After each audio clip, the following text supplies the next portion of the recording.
From the studios of Media Training Worldwide in New York City, this is Inside Communications, and I'm your host, Mike Bako. What's it like for you as a consumer to find a brand that you like and love? You're having a brand experience, and that's what today's guest, Jim Joseph, has written about in The Experience Effect. Today on Inside Communications, we go inside with Jim to find out his thoughts on which brands make that strong connection with their consumers. Coming up next on Inside Communications.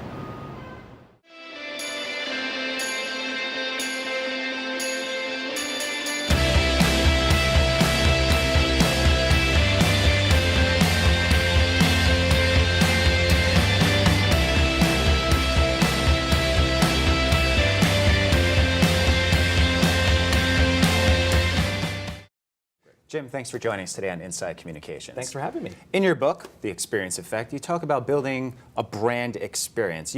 I would think that would be something that everyone would want to do, but obviously, if you have to go to great lengths to describe why brands should reach out and try to do that, why hasn't that been done for decades?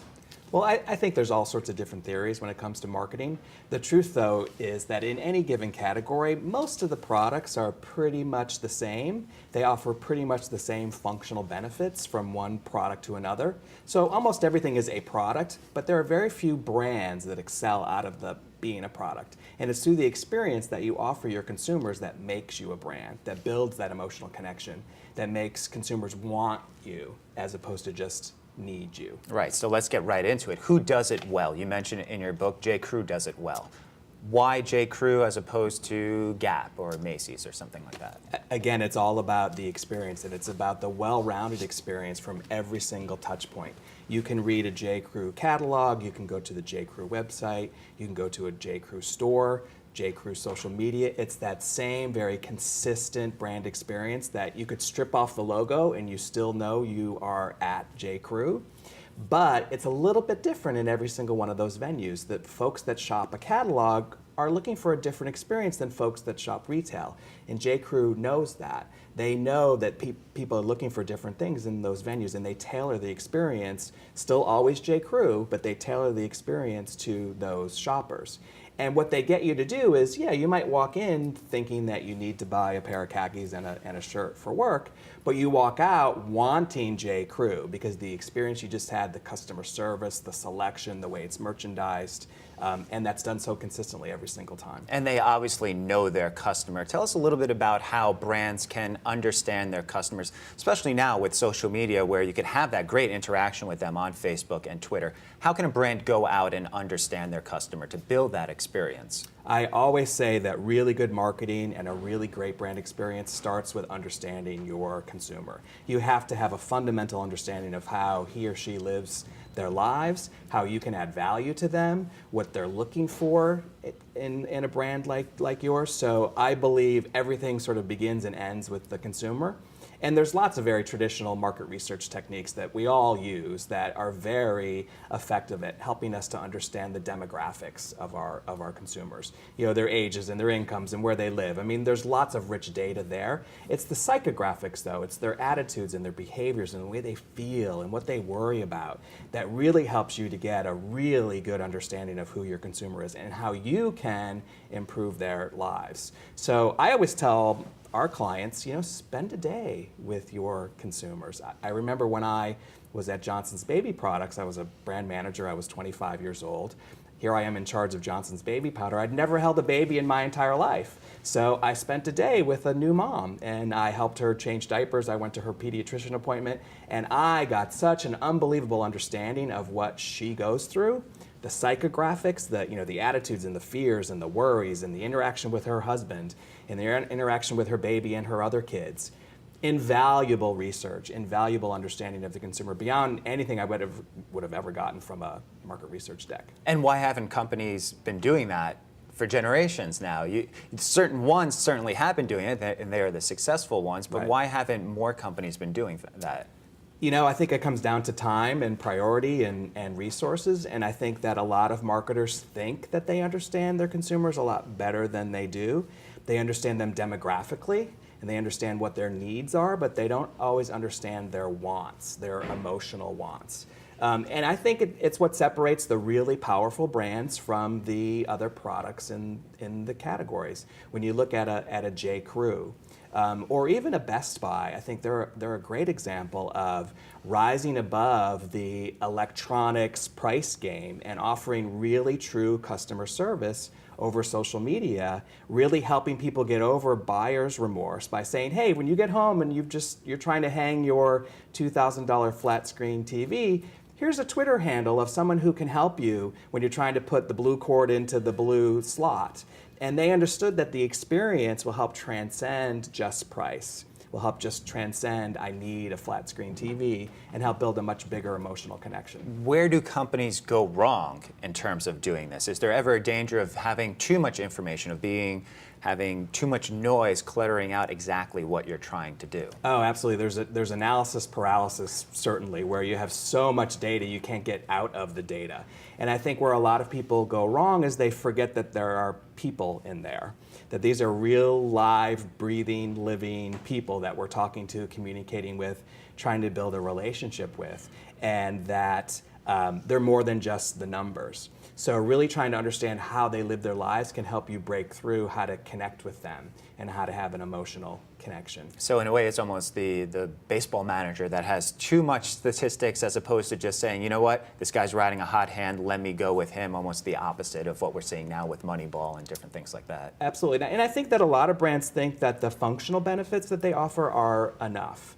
You see that a lot in health and wellness, in fact. They think that if you just offer claims and you say, well, this brand will help reduce cholesterol, that's enough to break through.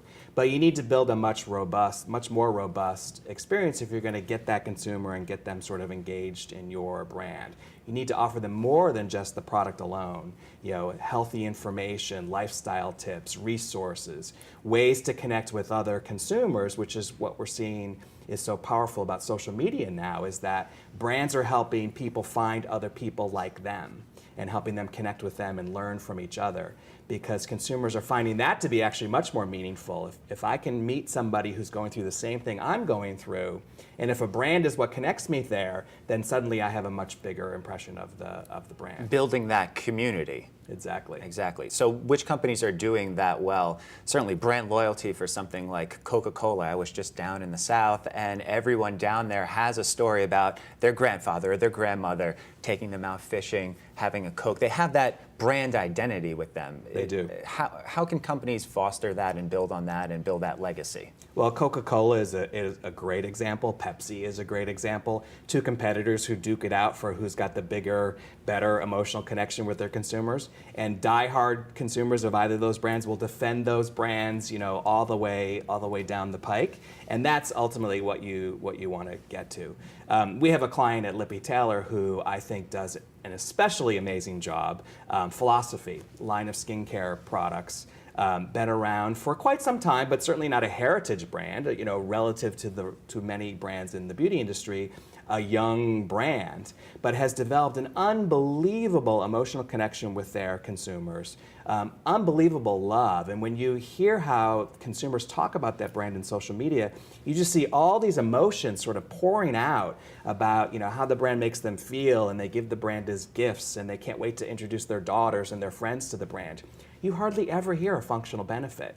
The functional benefits are a given. Reduces wrinkles, washes my skin, you know, moisturizes my skin, conditions my hair. Those are given. It's the emotions that come pouring out of the consumers, even less so than from the brand. You want those emotions coming out from the consumers, not necessarily the brand. Powerful, powerful experience. And much more powerful than, say, if you had a celebrity doing a 30-second or 60-second spot talking about how it reduces wrinkles or how it makes them camera ready. It's a lot different when a 30-year-old woman is talking about how she wants her daughter to be wearing that makeup for years to come. Absolutely, absolutely. We've seen time and time again, when you look at the research numbers, when you look at the data, and you ask people who's the most influential for you, we're starting to see people like me rising to the top, even in categories like healthcare, where you're talking to consumers who are dealing with, you know, cancer and diabetes and high blood pressure. They will tell you that, yes, they trust what their doctor tells them. That has not gone away.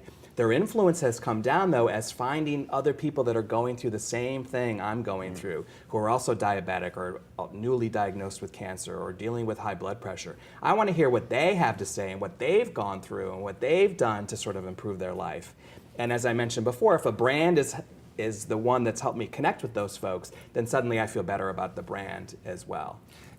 Building that community, now that we have the internet and all sorts of technology, how important is it for companies to have that forum on their website? Good or bad, positive experience, negative experience, but to have that forum where people can go to get that unvarnished opinion. Sue from Wisconsin giving the same experience as Tom from Miami. How important is that?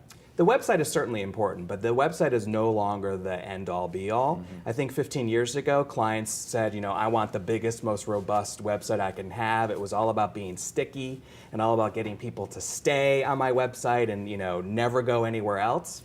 And the world has changed, and now what consumers want, what folks on the web want, is they want multiple touch points. They want to be able to go to a lot of different places and get information. So if your brand can develop what we call at Lippe Taylor an ecosystem, where you're in all the right places at all the right time, and the consumers just keep stumbling upon you, then you're in a much more influential position, rather than just being the website that's just pouring out information about your brand. What you want to do is be a member of the community and be where they are when they're looking for information and finding each other. So it's not just about the website anymore, it's about social media, Facebook and Twitter, and partnerships on other relevant websites. And yes, a banner ad here and there where it makes sense to get a click through. It's about developing that ecosystem where you're out and about everywhere, really. And your ecosystem, your personal ecosystem, books, working with Lippe Taylor, doing different media, but also your blog. One of the things that you say on your blog is that marketing is a spectator sport. Spectator sport, Tell us a little bit about that. Tell us a little bit about the blog, what you aim to do with the blog, how your opinions on the blog may differ or be different than what you have in the book. Sure. Well, I am a big believer that marketing is a spectator sport, and what I mean by that is that we can learn from each other. I learn a tremendous amount, and I've been around for a little while now, but you can still teach an old dog new tricks. I learned a tremendous amount by watching what other brands are doing in the marketplace, what they're doing well, what they're doing not so well. And that blog, my blog, is really a vehicle for sharing ideas. And I just talk about observations that I'm seeing in the marketplace that we can all learn from. And then I get comments back from readers and I learn back from them, which is really it's a labor of love. Great example of this is just last week, Ragu ran a video series on their website featuring relatively well-known mommy bloggers talking about preparing dinner. And talked about the tips they would do and things they would do when preparing dinner and how important the family dinner is. And in one of the video segments, they talked about dads and dad's role in dinner. And they kind of weren't too complimentary. They brought up some stereotypes about dad being sort of bumbly and fumbly in the kitchen. And of course, consumers and bloggers and daddy bloggers went wild.